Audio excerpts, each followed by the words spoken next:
Kyle and I were going on a rampage for the past 2 hours talking about getting ready for this podcast because we got too many damn theories. My name is Chase. I'm Kyle. And this is All Books, No Brains, in which we want to stay centered around books. We want to keep it literature-centric, if you will, I think is the right way to put it. And it's just so hard to not go off on tangents because I'm seeing applicability, necessity from the books we're reading, Kyle, into our everyday life, dude. Yeah, it is. I think now more so than ever, it is important to be reading. Everybody should be reading, but we're also now more than ever not reading. Yeah. We had a good little stint. We had a good little stint for 100 years of good people being able to read, and now we're going back to the Stone Ages. People aren't reading. Oh, thanks TikTok. Thanks. Attention spans are in the negative by now. Yeah. What did you read? What did you read about? I looked it up. We have since 2003. Hold on, where was it? Which it wasn't. I don't remember the stat specifically, right. But it wasn't good to begin with. Right. 28% of Americans were reading for pleasure daily in 2003, which 28% is not a lot anyways, regardless. And in 2023, it's 16%. And we're in 2026, so it's probably at like 12. We're fucking doomed. I think you're absolutely right. The claim that it's more important now, more important than ever, for people to be reading on a regular basis, dude. I can't even begin to describe how fundamentally foundation-shifting reading has been for me, just in overall awareness. And I don't know, it could be fake. I just feel more aware. But just seeing authors who are artists portray things in creative, clever ways to get me to understand ideas, and then seeing those things that they're talking about all around us happening. Yep. Specifically, dystopia. I think we're living in a fucking dystopia. I thought we were living in 1982. 1984? See, I can't be reading. Yeah, dude. I have some of my favorite books growing up. I just have been on a dystopia kick since I started reading. And some that stick out in my mind are Brave New World by Aldous Huxley. I've read Ayn Rand, I've read We and Anthem, a couple of my favorites. And these ones are short stories anyways. These are books that I started reading when I was a teenager. Yeah, The Giver. That's utopian, but that's dystopian. Yeah. And it's these books, I'm seeing the level of things happening in our world, happening in the United States right now, seem to me like what I called earlier once in a lifetime type level events. We're talking about being on the brink of World War III in the Middle East, talking about ICE agents coming into American cities and even the United States military and National Guard being used against American citizens. I'm talking about the fucking Epstein list, the biggest cover-up in history. All of these things seem like once in a lifetime things that should not be happening. But then you countered and said, no, this shit is always never not happening. I'm like, fuck, dude. I mean, I was talking to my dad about it, and he was saying doomsday revelations, and I was like, dude, all of this has always been, there's always been some big scandal, there's always been protests of crazy things going on, and then people dying in protests, and none, this not to justify anything, but just to understand history, and this goes back to reading. If we're not able to read our history and be able to decipher what we're actually reading and what's happening, the past is just going to keep on repeating. We're going to keep having these same things happening over and over and over again because nobody is reading and nobody is able to, what's the word I'm looking for? Critically think. Yeah. And we're just so stuck on TikTok and short form. And it was YouTube videos. We were watching 20-minute YouTube videos. And now, if you're not hooked on a video in the first second, you're gone. Swiping. It's gone. I do it. I know I do it, so I know you do it too. And it's we are just so, society and information is so fast. We're not sitting down and thinking about what we're consuming, and just subconsciously, the things that we're consuming are altering how we're thinking. Yeah. And when you sit down and you force yourself to read literally anything, and think as you're reading and perform the act of reading, you're just going to shift the way that you think about things. Dude, even after you're done reading it, letting that shit sit with you and coming to a conclusion or formulating an opinion of your own.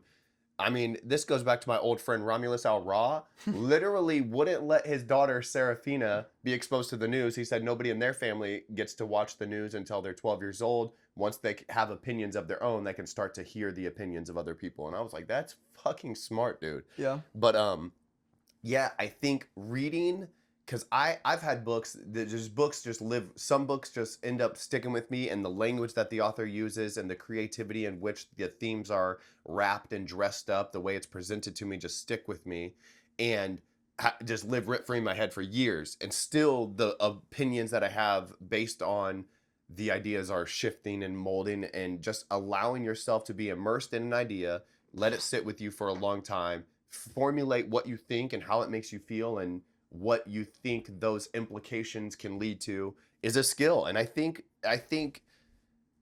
dude, the reason there's these, like you were saying earlier about these dystopia books, they're writing about the future, but these authors are talking about things that they're seeing currently unfold in front of them and where that might lead to. I read a book called The Iron Heel, and Kyle knows this, and I'm a socialist, so he shits on me sometime. But this book, The Iron Heel, the overall theme was essentially consolidation. How if you are through merit granted wealth, power, or status, which leads to access of some sort to more wealth, power, and status, and that shit just consolidates. The natural progression of the economy of enterprise and of business is consolidation. And that's not an evil thing. That's human nature. We want to grow bigger. But if you don't have systems in place to combat that consolidation, obviously that leads to monopolization and corruption and things like that. And dude, The Iron Heel, if you guys haven't read The Iron Heel, it's a very unique, it's not famous. I don't think it's famous, but it's like kind of a diary of this guy who was a revolutionary, written by maybe his wife or sister, written by somebody after he died, and was like telling his story.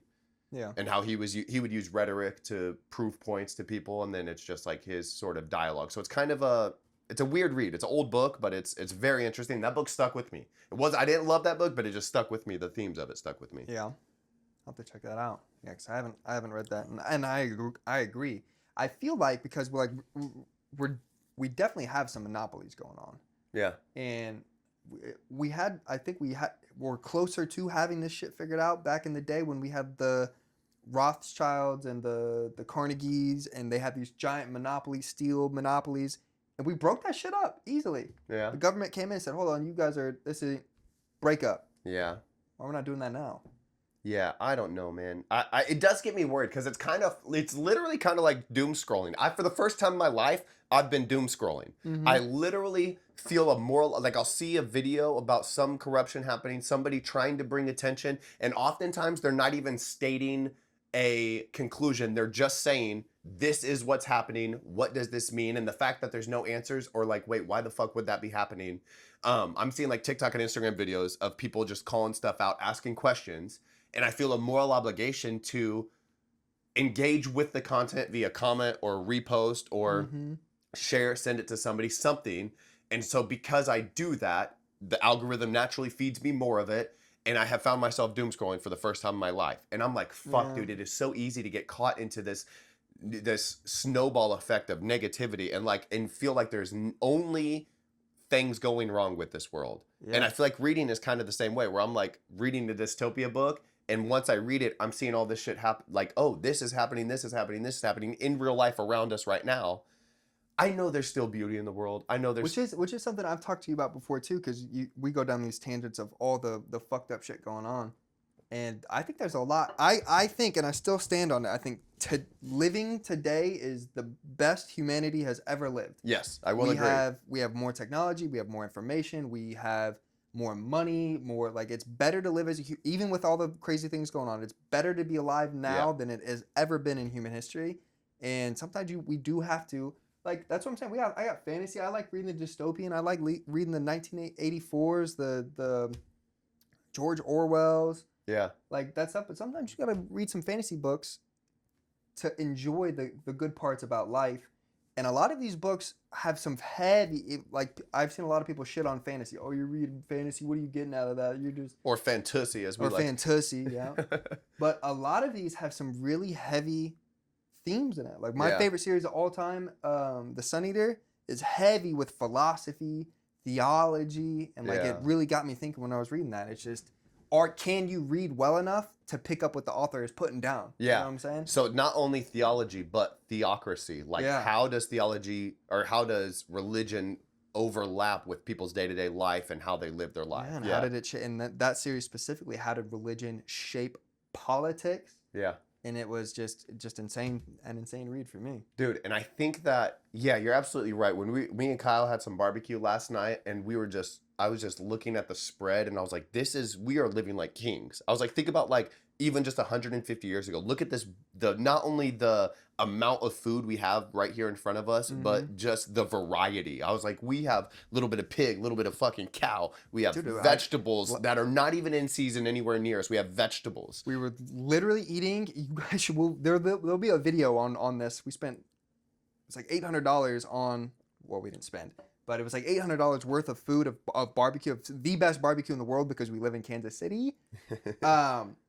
And I was just getting like Viking feast hall vibes. Like, yeah. Like this is like we just went on a raid and we put our life on the line to earn this. No, this is just available. And even like honestly, I know obviously a lot of people like food scarcity and people like being poor. Like I grew up poor is a real thing and people don't have that. But even the amount of food like a regular family has on a daily basis, the variety, I was like, we literally are living like kings. And you're absolutely right, Kyle. This is where it's better time now it's better to be alive now than any other time.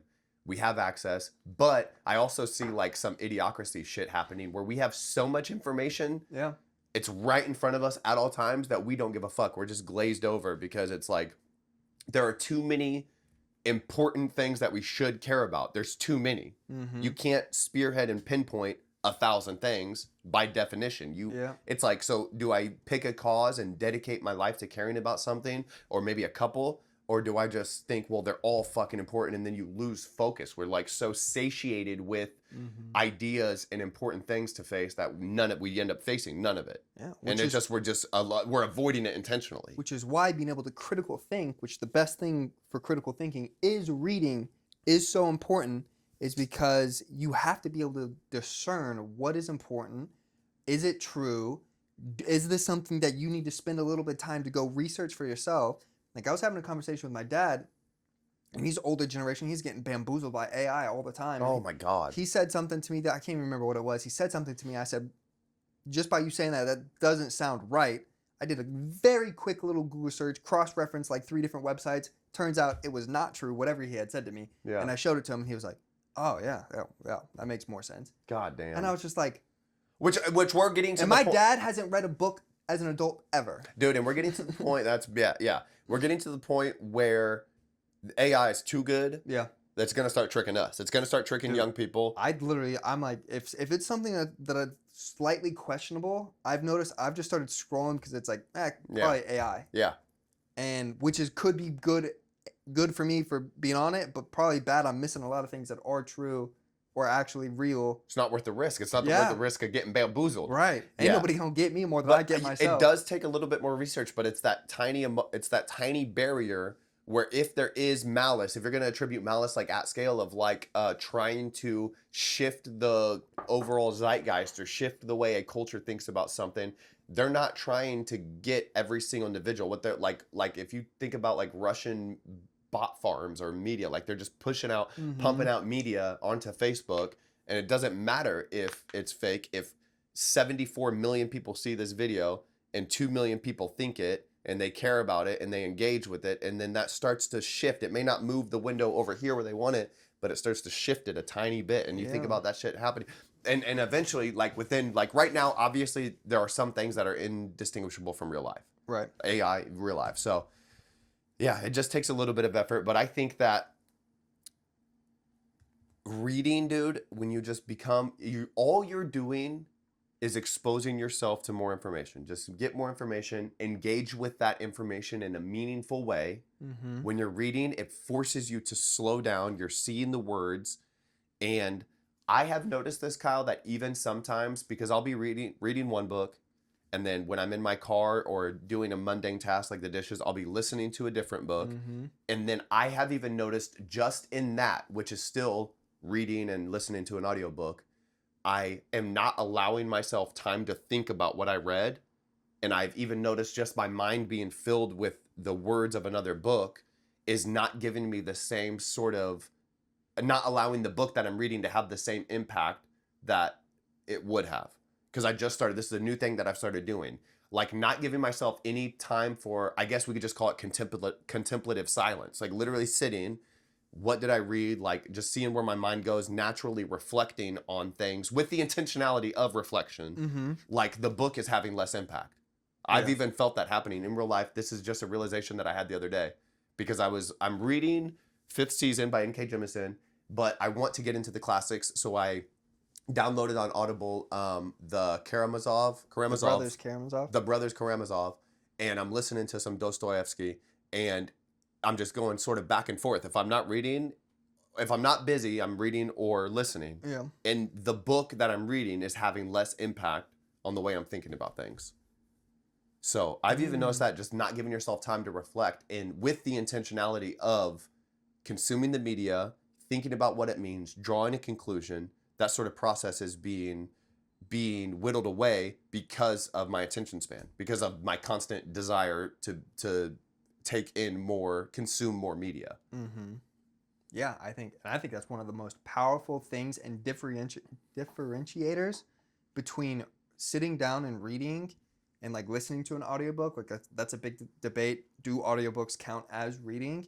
I think so, if in terms of like general understanding the story and being able to think and reflect on what you just heard in the same way that you would if you read. Yeah. But the biggest difference, in my opinion, is there's something very profound and powerful about sitting down in silence and reading a book. Like, yeah. Nothing going on, no TV. You're not immersive reading. You're just in silence and then reading. Yeah. There's something extremely powerful about that. Dude, I could not agree more. It's the exact same thing as any other skill. Because it's hard, because it takes discipline, you're doing two things at once. You're obviously you're reading, you're consuming the knowledge or the information or the ideas in the book, but you're also simultaneously developing the skill of shutting the fuck up and sitting the fuck still. Yeah.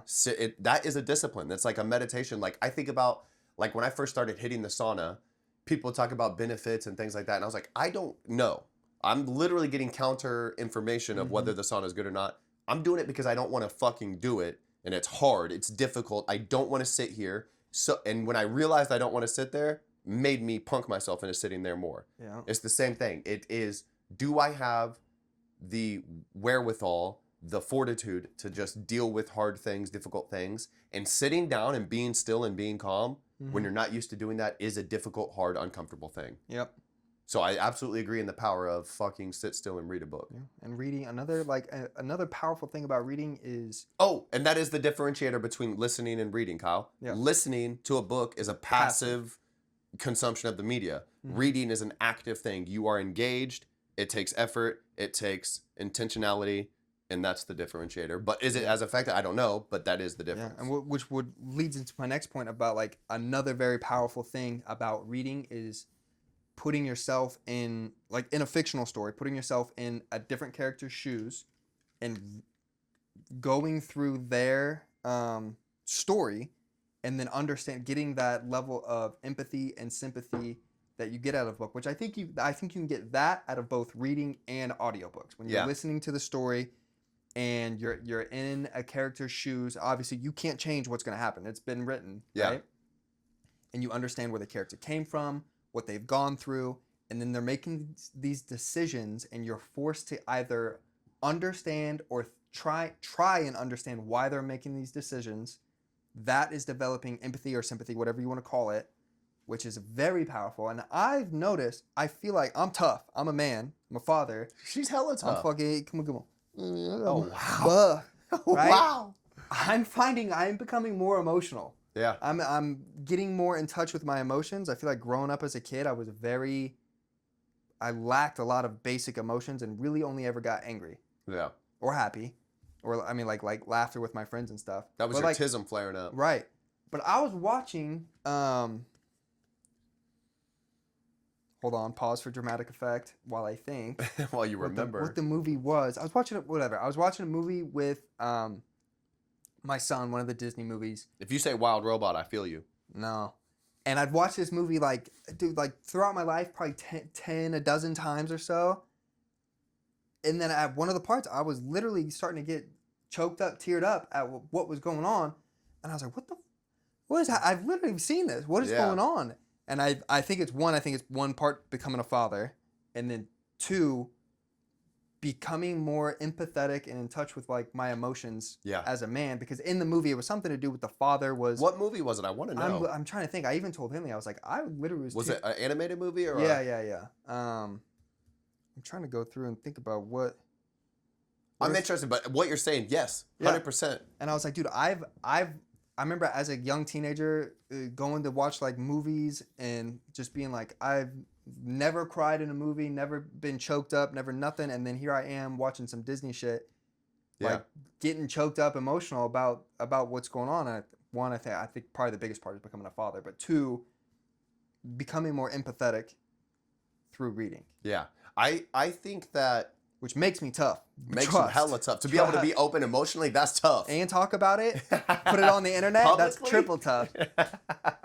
Yeah, I think, dude, that I've definitely noticed, like you said, becoming a father, but also the books, it's just a compounding effect of, dude, I mean, you know me. I think it was Sing. Oh, Sing. Bro, when Johnny, the monkey, started playing on the piano, and was singing, and his dad was like, turn that shit off, and broke out of jail to go give his son a hug and tell him he was proud of him. Yeah. Bro, I was like, that's the kind of dad I want to be. That's tough. That's hella tough. His dad, he just was, assuming he was going to join in his father's footsteps of being a criminal, and then just came to, that was, Yeah, I was literally like, God damn, bro. And that has been one of my favorite animated movies but never in that way had I experienced it in that way. Yeah. I'm finding, dude, I think that just, that's part of, and it's just, there's all these skills. Like, if you want to live a happy, fulfilling life, I have learned more than anything for me. Obviously, everybody's going to assign their values and importance where they want, but just connecting, being able to connect with people, being able to put yourself in someone else's shoes, being able to hear people out. And I think that when we read some of these epic fantasy books, so often is the case is where you get multiple perspectives. Mm-hmm. So you'll read a protagonist, even just when you have a protagonist and they're making choices, and it's easy to just be with them and support them. Like, yep, that makes perfect sense. Blah, that's exactly it, blah, blah, blah. But then when we're reading some of these big fantasies where it's going back and forth between either 2, 3, 4 perspectives sometimes of, okay, one character is making a choice. That choice is affecting other people and saying, yes, I have all the details from the main character. I would probably do the same thing. Mm-hmm. And then you realize how that choice cucked the other characters and how, yes, it may be the right in some context, but there's still going to be negative effects. And it's going to have, every single thing that we do affects the people around us. And it's just like, there's like, you get perspectives of the villains in books, but like, even though I know the decisions the villain is making are wrong, you get the perspective of what happened to him and what led him to make those decisions, and being able to critically think, I understand, like, yeah, he's doing this because he's got all these other things going on that led him to this decision, and why he's making the decision makes sense regardless of do I agree with it or not. And, that's where, like, having discussions, like me and Chase differ on a lot of ideologies, but we're able to have conversations and then not hate each other afterwards. It's like that skill in and of itself has been eroded from society. Oh yeah, dude, I grew up when I was younger, I heard it and this stuck with me. To not be considered rude, you don't talk at the dinner table. You do not talk about politics or religion. Like, that was a thing. Don't talk about politics or religion at the dinner table. That is evil. Yeah, that is fucking evil incarnate. And I didn't realize when I was younger. I was like, oh, that makes sense. You don't want to get people going. For one, adults should be able to talk about things without getting emotionally charged. If your beliefs have an emotional impact on you, which I understand being passionate, that's something. But getting to the point where you are so emotionally charged that you can't have a conversation, that should be a red flag for you of, okay, where are these beliefs stemming from? So that's for one. For 2 is if you can't talk about the most important things to you, to the people closest to you, that's bad. That should be another red flag. And I didn't realize this when I was an adult, or until I was an adult. I was just told this, and I thought in my naive brain, yeah, that makes sense. Don't want to get people riled up. No, wait, why the fuck are you getting riled up? Yeah. Is the first question. And being able to share your ideas, be able to have your ideas challenged by those you care about. Mm-hmm. Like I was talking with a friend the other day who is a fucking Trump supporter still, even to this day, which blows my mind.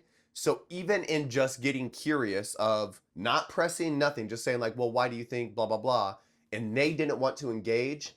And the only thing that I can conclude from that is like, that's intellectual cowardice. Yeah. If you have a belief and you're not willing to engage or be held accountable, or even just allow the people near you, because we are close enough to be able to discuss, to wonder why, or to be able to explain yourself. For one, you don't owe anybody anything. You definitely don't owe a stranger or a fucking somebody you don't know an explanation of why you believe. But the people near you, the people you're close with, people you spend your time, people you choose to spend your people time you're with, choosing to spend your time with, if they ask a question and you can't answer why, that's an intellectual cowardice. Yeah. And it's like, dude, what you believe is not who you are. And I know that sounds kind of weird, but when your belief is who you are, somebody questioning your belief is questioning who you are. You got to be able to separate that shit. You are not your beliefs. Yeah. Yes, you may be a sum of your beliefs, but in principle and at a bigger picture, your willingness to change because you're given new information and learn and grow, that's who you are. You have beliefs, but your beliefs change. Just like when you're 4 years old, you would pick candy over green beans. Obviously, I would pick a Snickers over salad. Yeah. Because I'm 4 years old and I don't have all the information. When I grew up and I realized, oh, a salad is far more nutritional and is going to make me feel better in the long run, now I pick salad because I have new information, so my idea and my beliefs shifted. If my idea and my belief was, I'm going to pick candy, and then to get new information and say, okay, well, if you do this over time, your teeth are going to rot out of your head, you're going to feel like shit, you're going to be tired all the time. Yeah. And then I say, no, I like candy better. You'd be like, well, that's fucking stupid. That's every belief ever. Yep. That is not who you are. And if you get new information, one, if you are unwilling to address your beliefs, you're a coward intellectually. Two, if you get new information and are unwilling to change, you're a fucking pussy bitch. It makes sense to me. So I just Dude, fucking popped off on a rant. You did, but I get excited when I'm talking to somebody and they have a different opinion. No matter what the opinion is, they have a different opinion to me. I get very curious on trying to figure out why they think that, because the only thing I know for certain is I don't know fucking shit. I don't know. Piss off from Shaft. All of my opinions could be wrong. I could be wrong about everything I believe in.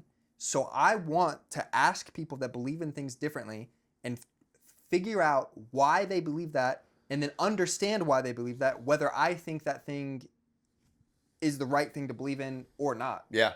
And I don't understand. And that just is another thing of like, I don't understand why other people don't think that. That seems obvious, but yeah. If you think that way, if you don't think that way, I'd like to talk to you. Yeah. And figure out why you think that way. This is exactly what you're describing. I learned this technique whenever we were running Let's Get Moving. This is literally foolproof. I've never seen a situation in which this does not work. And it was in an attempt to successfully connect with people in a real way to run a business is where I learned this. And it is literally just get curious. Yeah. When I see somebody doing some stupid shit to some furniture, or they come back from a move and I'm in the office working and they're explaining some shit, and it just is like so obvious to me that they fucked up in the conversation and in my heart. So it started with in the conversation, so it kind of happened as like a manipulative technique. And then eventually my heart changed to where it was a genuine technique because I got proven wrong so many times. So I literally would just get curious. Somebody would do some stupid shit, literally just asking them to explain, oh, why'd you do that? That's like, I see what you did. What'd you do that for? It can only go one of two ways.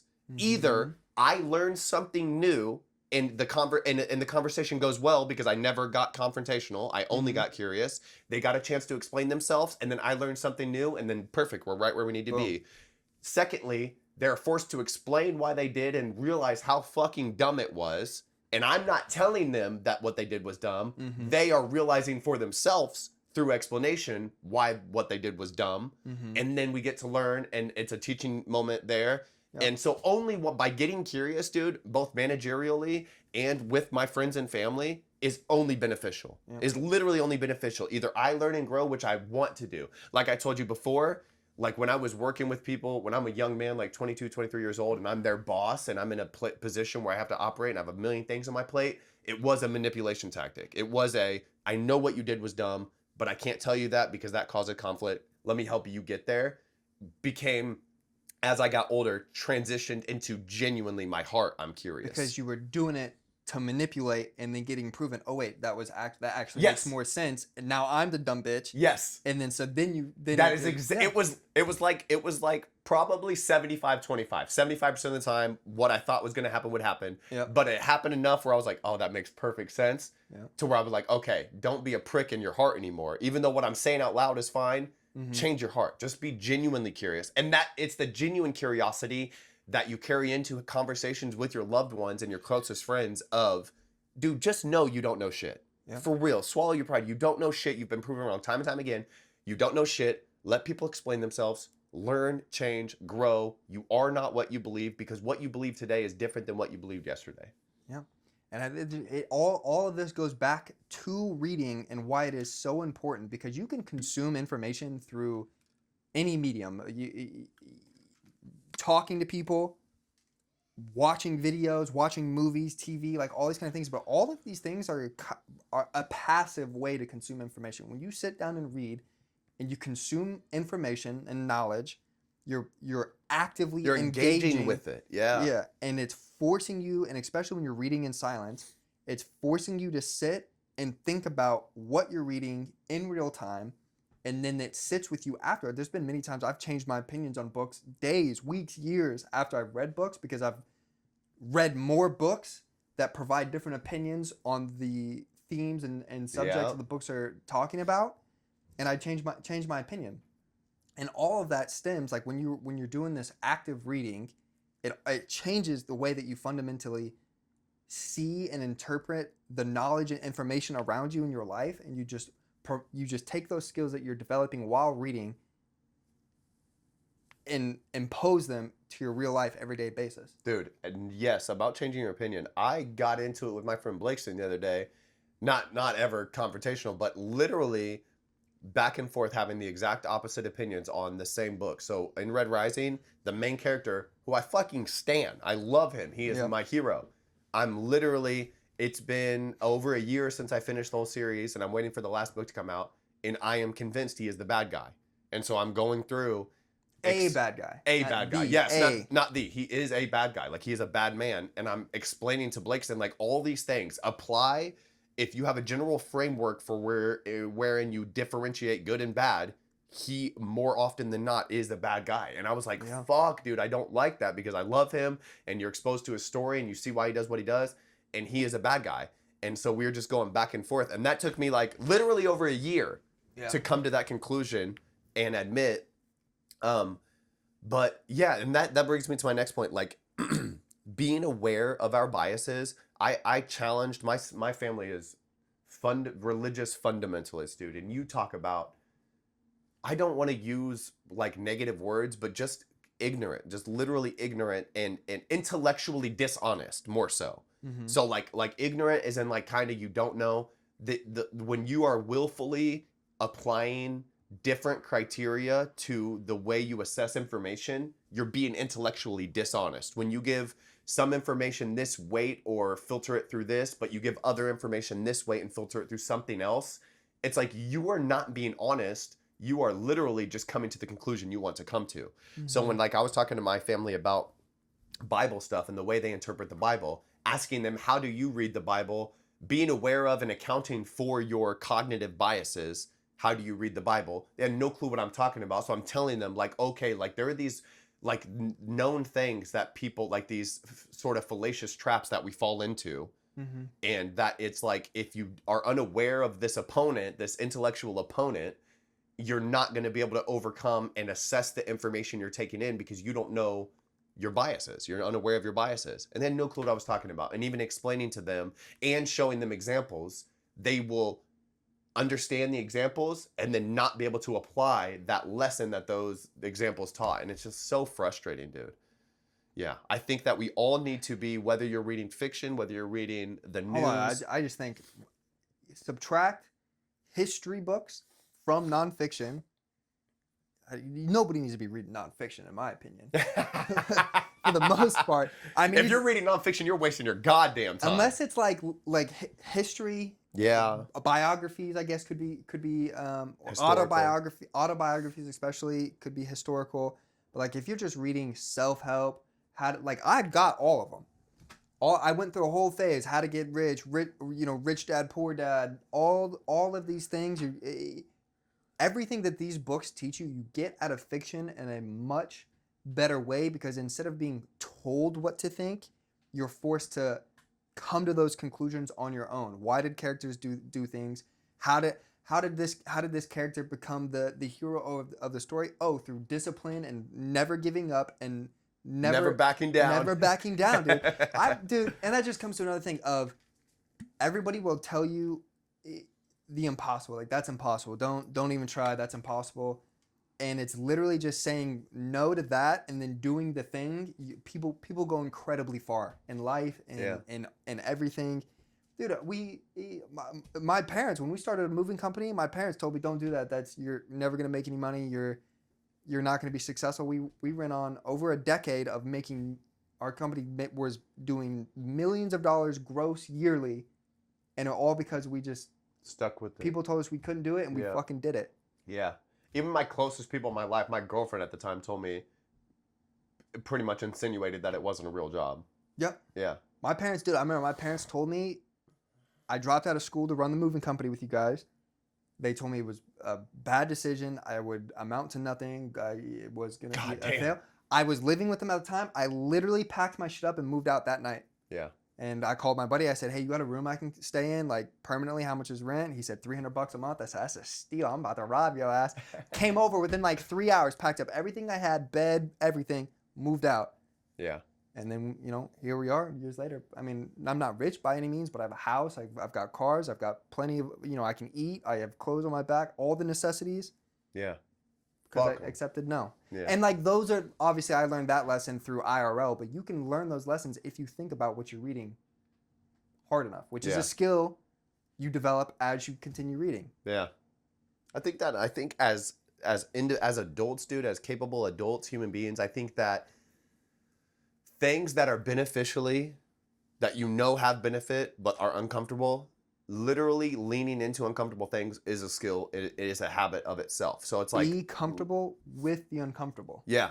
Like, when you're faced with uncomfortable shit, are you in the for one, being aware of yourself? Are you in a habit of just avoiding what people say, like avoiding conflict, avoiding friction, avoiding confrontation, avoiding discomfort, like whatever, whether it be physical, emotional, situational, social, whatever discomfort? Do you just avoid that, or do you lean into that? Like, I'm not necessarily antagonistic, but I absolutely lean into that shit. And like, I'm not gonna lie, you know who taught me this lesson? This is gonna sound so stupid.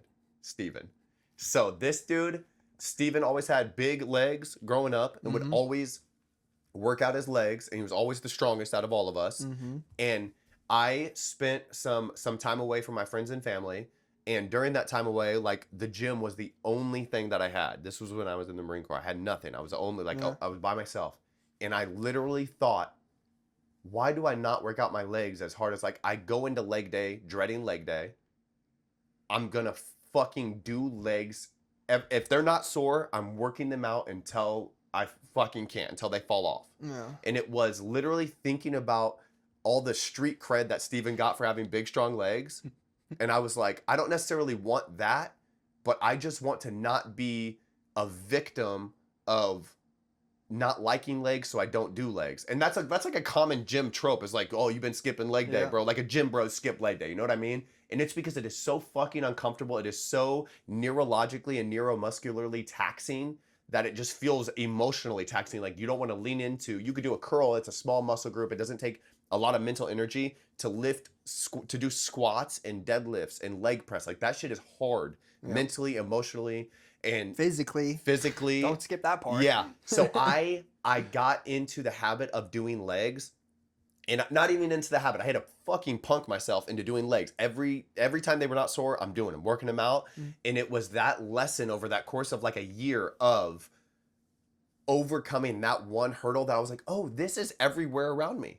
This is like a difficult conversation with a girlfriend or a friend of, I don't want to do this because it makes me feel uncomfortable. Do I shy away or do I lean into it? And just developing the fortitude of believing in yourself enough, of knowing that the growth is through the tribulation, not avoiding it. Like that is where the no fire, no friction, no fire. If you don't have any sort of something to rub against, you're not going to create any heat and grow. Yeah. It's just a stupid lesson. I don't know why. That has always stuck with me though, and that literally developed a huge part of who I am as a man. It's so dumb. I mean, it makes sense though, and I'm just like, just to go back to reading a little bit. I was just thinking about everything that we're talking about now. When we were talking about how authors write books, whether it's science fiction or fantasy, or what the themes that they're writing about are about things that are happening in their current day society. So when we go back and read books written 100 years ago, whatever, they were writing about the things that were happening in their society then. And so I was thinking about 1984, Brave New World, Fahrenheit 451, like all these things were written a long time ago and were either closer to I was thinking about like the Nazi regime when they were literally burning books and information that challenged their regime. Yeah. Like were people writing about, and not only books, artwork too. Things Artwork. that are like completely subjective and interpretational. If they didn't like it, they're burning it. Yeah. If it even gave a vibe of a message, they're burning it. And so like I was thinking about the Nazi regime was getting rid of the information to propagandize the people. And I feel like today's society, we're not getting, there's more information than ever. Yeah. And I think that's the opposite. We're getting bamboozled with so much information. We're unable to make decisions and interpret what is actually true because of too much information. Yeah. It's kind of, it's a double-edged sword. And just, I think, dude, the saying that keeps coming back to me is the only thing you can master is yourself. Mm-hmm. I was like, you can think about things, but when I've come, because I've thought about the problem you just described of, okay, I'm scrolling through Instagram reels and I'm seeing problem after problem after problem. I was like, nobody has the mental or emotional effort, let alone we still have to go to work. We still have to feed our kids. We still have to fucking take the dogs out. There's things we cannot spearhead a million social causes or political causes. Mm-hmm. And it's like, okay, if that is the challenge, what can we do? And I am coming more and more to the conclusion every day that the only thing we can do is become better men. Mm-hmm. Or if you're a woman, become a better woman, become a better human being, become a better individual is literally the only thing we can do. Like, yes, there are great people who sacrifice a lot to be able to fixate on a cause and make real change. I don't know that I'm that person. I don't know. I know I'm not that. I'm not the lead the charge kind of guy. Yeah. But, you know. When I think about living a fulfilling life, I think I just need to try and master myself, master my emotions, master how I spend my time, you know, just what can I do to be a better man and leave this world a better place? I think that's probably the most important thing of become the best version of you as you can. Spread that to the people closest to you, to your family, your kids, and teach them and your friends, and they teach, you know, their friends or their kids and friends, and it just spans, and the next generation comes, and it keeps going down the line that way. But then it just becomes, there's so much corruption that happens along the way. You know, things happen, people get derailed. Yeah. I don't know. Or even thinking about like being silent is being complicit. It's like, well, there are these things, and if we don't speak out, then you're not helping the people who need to be helped too. And it's like, well, then we have that moral weight put on us by inaction. Inaction is picking a side. You know what I mean? It's like, God damn it. It just feels burdensome. It just feels so burdensome to, like, why can't people just be kind and lovely? Because they're not fucking reading, bub. Yeah. think if people 16 or 12% now of people are reading. don't just assume because it's been a couple of years. Yeah, I mean, we need everybody reading. We need men reading. We need kids reading. We need women reading. We need people. And not, I'm trying to make a life of reading. I'm trying to read and post content and, you know, review books and make money and spend my time reading because it's something that I love and something I'm passionate about. And I think that's a blessing if we're able to. Oh, and it can do good in the world. And it can do good in the world. So I think if I'm able to spend my life doing what I love, and that makes me money because we have to make money to live, and I'm able to spread that passion to as many people as possible. Yeah. And it happens to be one of the probably most important things that we as people should be doing is reading and writing, and I feel like I'm doing a pretty good part. Yeah, man. I think that, yeah. It's definitely become part of my family and my legacy of reading with my daughters, and, you know, hopefully it instills it in the importance. Like, obviously you don't want to shove it down their throat because that shit just backfires. Yeah. But just showing them it is important to be reading. It helps you be able to think about things more thoroughly. Yeah. I mean, just but if they're old enough, and like a lot of you viewers are old enough, and you're not reading, you're a fucking bitch. You're a fucking bitch. Pick up a book, pussy. Pussy. Yeah, I definitely have. I mean, just by the natural passion that we have, we've gotten a lot more friends to read. Yeah, just by saying like this shit is dope, dog. I gave you a book, and here you are. I've read, you know, probably like 30 plus books, or at least actively engaging and thinking about it. Yeah. You've spread that to more of your friends. I've given other friends books that have literally never read books as adults, and then have read like 10 books since I put them on reading. Yeah. And it's just spreading that. And then the conversations I have, like everybody that I've recommended a book to that didn't read always comes back and has conversations with me about what they just read, and I engage, and, you know, I'd obviously try not to do spoilers, and that's very hard until somebody finishes the series. Yeah. But then just having those conversations is arguably just as important. Yeah. And I love engaging with my friends. I love engaging in the comments. I always advocate, when somebody says they hated the book, get curious, like, why Yeah. and I used to preface like, no hate, but why, you know, something along those lines. And I just leave the no hate out. If they can't critically think that I'm coming at them from a place of curiosity and not to shit on them. That's on them. That's for their liking own a book. projection. For not liking a book that I like, then that's on them. I did used to feel personally offended. My sister texted me. I sent her Red Rising out of my own money, and I'm poor. Sent her the first 3 books, the first trilogy, and she texted back and said, "When does it get good?" I thought, "Oh, put that shit down, sister. This is not for you." I was Put that like, shit down and come over here so I can punch you in the mouth. I would literally feel like it's weird, but the same thing I was talking about having opinions, and they're not you. They are separate from who you are as a person. It's like when they say they don't like Red Rising, I was like, well, fuck you too. No, but I did have to come to terms with, okay, she just doesn't like it, and I literally told her, put it down. I was like, the series, I was like, honestly, more than any book ever, Red Rising within the first 50 pages, I was like, holy shit, I was literally blown away with how I was so engaged, and Pierce Brown was able to completely get me immersed, and I was like, yes, invested, fucking yes, what is going to happen within the first 50 pages, more so than any book has ever done.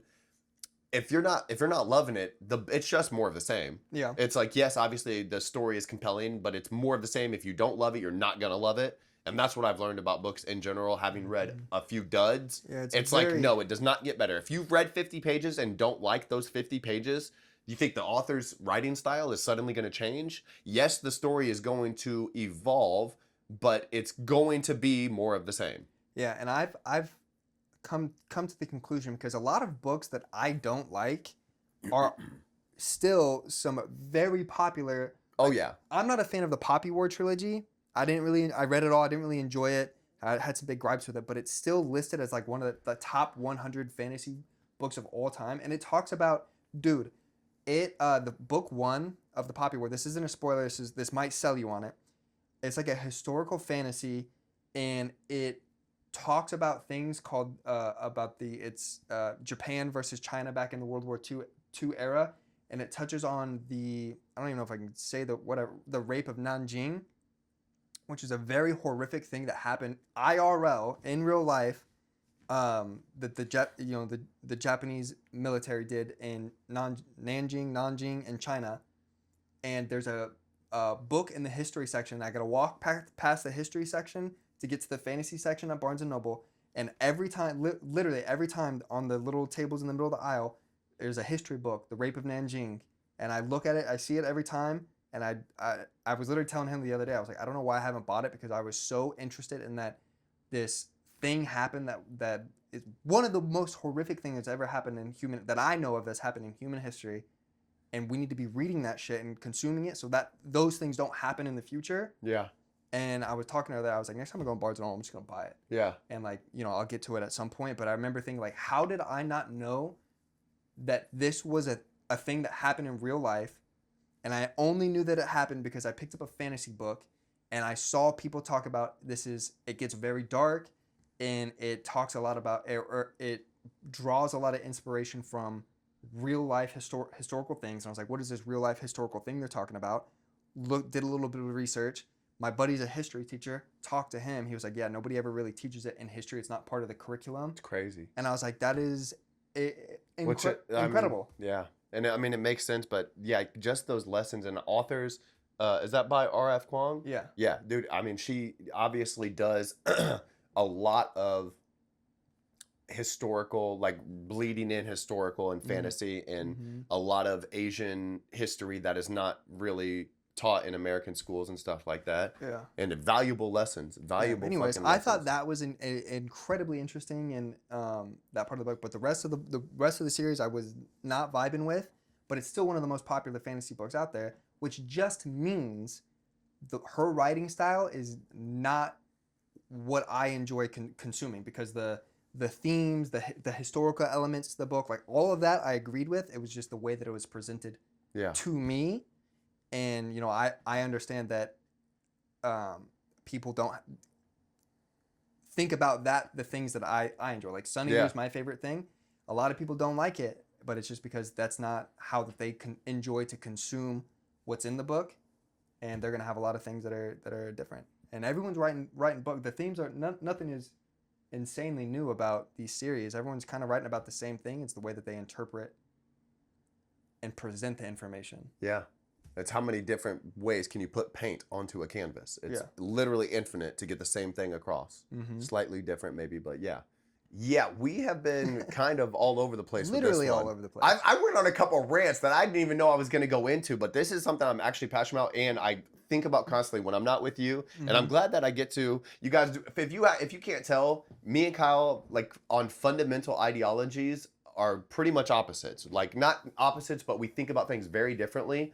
And just being able to engage in a conversation where it's good. Yeah. It's good, dude. And I really challenge you guys, if you don't, find somebody you can talk to about all the most important things. Don't be scared don't shy away from addressing the things you believe, and fucking read more. Yeah. I don't know, if you're not reading, you're literally doing yourself and this world a disservice. And it doesn't really matter what you're reading, in my opinion. I've seen a lot of people talking about, when you read fantasy, it doesn't count. You read fiction, it doesn't count. Yes, it does. I call bulleted shit on that. Yeah, just consume and spend time in silence and thinking about what you're reading. And I challenge you. Promise you'll see change. So yeah, I came into this podcast with the supposition that we are living in a dystopia. This shit is hitting the fan. Maybe not in a religious revelation book of Revelation in the Bible type way, but definitely I'm seeing a lot of signs of things that I have read about, and it looks grim. It just depends on how you want to view it. Yes, there's a lot of good, but yes, there's a lot of things that we need to fix. What books have you read that have shaped the way you interpret current events and you interpret the world around you? Let us know in the comments below. Yeah, as always, love you guys. Love you. Bye. Bye. Oh, I'm gonna piss my fucking pants, mate. Fucking pants, mate. How long was that? 54 minutes. Oh.